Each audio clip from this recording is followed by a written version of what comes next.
Bismillahirrahmanirrahim. Assalamualaikum warahmatullahi wabarakatuh. Saya Nurul Fitrah binti Zulkafli daripada Institut Pendidikan Guru Kampus Darul Aman akan berkongsikan kajian saya yang bertajuk Hubungan Amalan Qudwah Hasanah Guru Pelatih Pendidikan Islam terhadap Kemenjadian Murid dalam Seminar Darul Aman 2022 Peringkat Kebangsaan. Baiklah, saya teruskan dengan latar belakang kajian. Perkataan qudwah memberi maksud contoh, teladan dan model kehidupan. Perkataan hasanah pula bermaksud perbuatan yang baik. Jadi, qudwah hasanah digabungkan membawa maksud menjadi contoh teladan yang baik. Khairul Hilmi 2017 menyatakan, guru bukan sahaja menyampaikan ilmu mengikut silibus, malah menjadi contoh daripada pelbagai aspek kepada murid. Rohana Hamzah 2013 juga menyatakan, guru mempunyai kaitan yang kuat dengan pembentukan murid dalam pelbagai aspek sama ada dari segi belajar, pencapaian akademik, motivasi, malah peribadi murid. Jadi, amalan qudwah hasanah perlulah diamalkan oleh guru pendidikan Islam secara syumul dan istiqamah. Terdapat 3 pernyataan masalah di dalam kajian saya dan yang pertama, kaedah penerapan qudwah hasanah guru pendidikan Islam tidak kreatif. Muhammad Yusof 2016 menyatakan, murid mudah berasa bosan dan jemu disebabkan guru pendidikan Islam kurang pengamalan kreativiti dan tidak mempelbagaikan teknik serta kaedah dalam proses pengajaran. Yang kedua, masalah disiplin murid berpunca daripada GPI. Rohana Hamzah 2013 menyatakan, akhlak guru pendidikan Islam itu sendiri yang menjadi punca kepada runtuhnya keberkatan ilmu dan tarbiyah yang disampaikan ke dalam jiwa murid. Yang ketiga, isu kemerosotan akhlak dan disiplin murid yang semakin meningkat. Kamarul Azmi Jasmi 2011 menyatakan, secara keseluruhannya masalah dan cabaran disiplin pelajar di sekolah meningkat dari tahun ke tahun. Sebahagian besar daripada masalah ini pula datangnya daripada remaja dan pelajar Melayu yang majoritinya adalah orang Islam. Terdapat 3 objektif kajian dan persoalan kajian.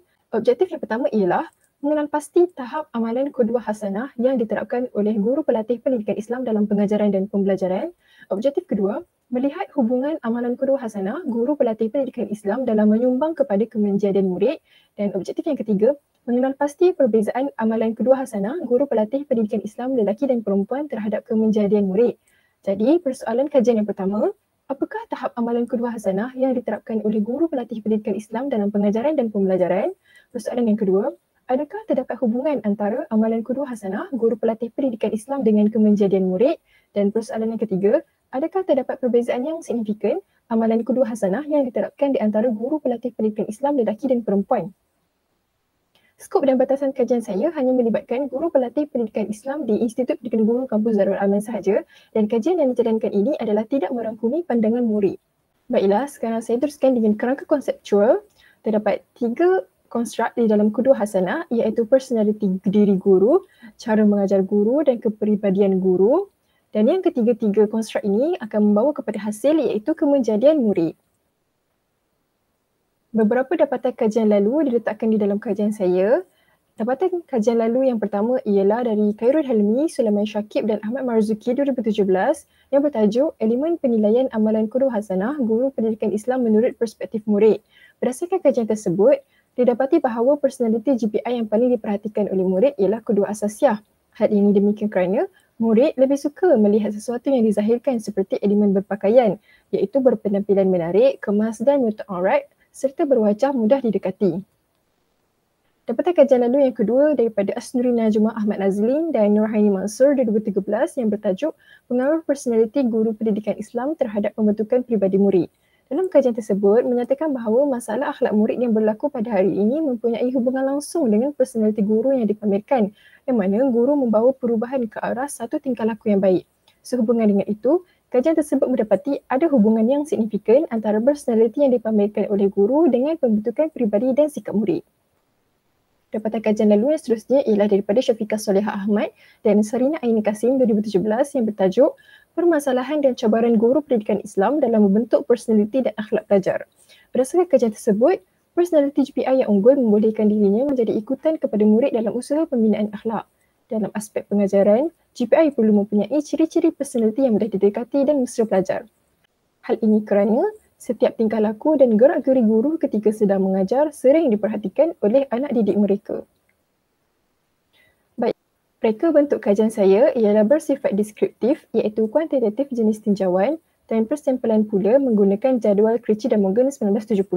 Populasi guru pelatih pendidikan Islam di Institut Pendidikan Guru Kampus Darul Aman ialah seramai 78 orang Jadi menggunakan jadual Kriji dan Morgan, maka sampel yang diambil adalah seramai 66 orang guru pelatih pendidikan Islam IPG Kampus Darul Aman. Instrumen kajian pula, saya menggunakan soal selidik melalui Google Form dan mendapatkan kesahan pakar. Nilai perkali kebolehpercayaan alfa Chromebug ialah 0.915 iaitu sangat tinggi. Terdapat 3 bahagian di dalam soal selidik tersebut. Bahagian A, maklumat demografi responden. Bahagian B, amalan kedua hasanah dan bahagian C, kemenjadian murid.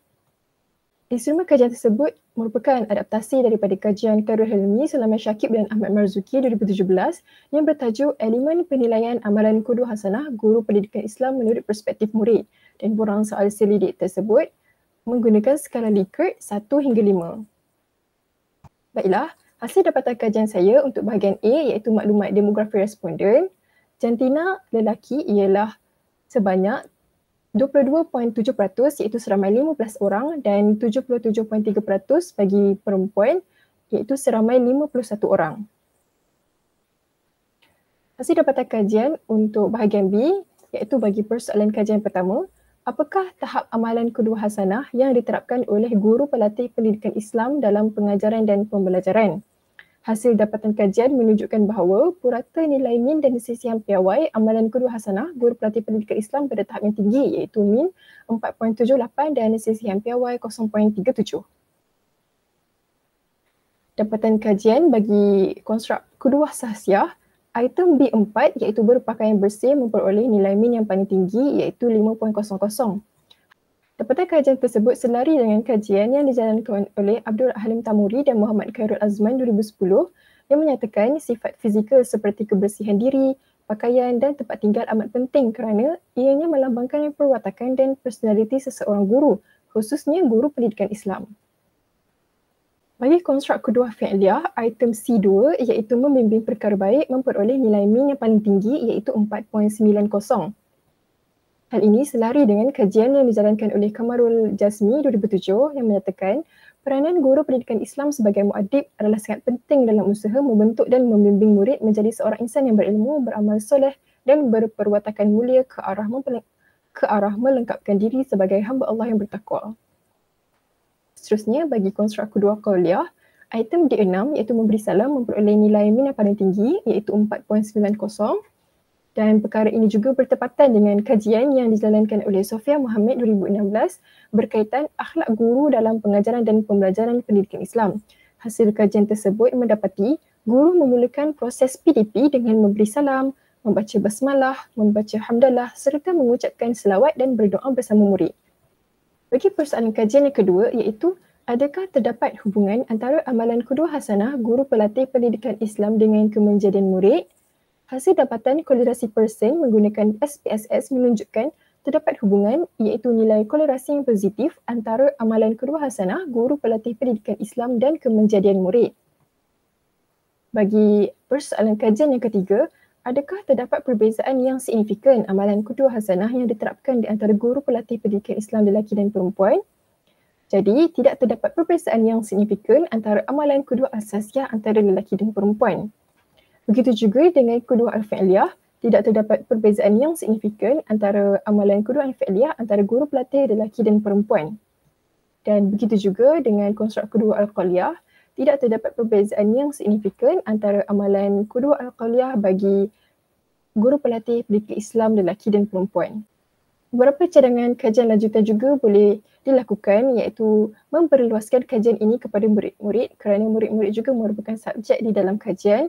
Dan yang kedua, kajian tinjauan yang lebih menyeluruh melibatkan pelbagai IPG yang ada di seluruh Malaysia yang menawarkan kos pendidikan Islam. Dan yang ketiga, pelaksanaan kajian kualitatif berbentuk temu bual dan pemerhatian terhadap guru pelatih pendidikan Islam. Jadi kesimpulannya, guru merupakan qudwah hasanah atau role model terbaik kepada murid-murid. Pendekatan qudwah asasiyah, qudwah al-qauliyah dan qudwah al-fi'liyah yang dilaksana dan diamalkan semasa pengajaran dan pembelajaran merupakan satu perkara penting untuk murid melihat, mendengar dan mengambilnya sebagai contoh tauladan, seterusnya mengamalkannya dalam kehidupan seharian. Jadi diharapkan kajian ini dapat membuka mata dan mendorong guru pelatih pendidikan Islam untuk menitik beratkan amalan qudwah hasanah kerana mereka lah yang akan mencorak dunia pendidikan Islam di sekolah pada masa akan datang. Itu sahaja daripada saya. Sekian, terima kasih.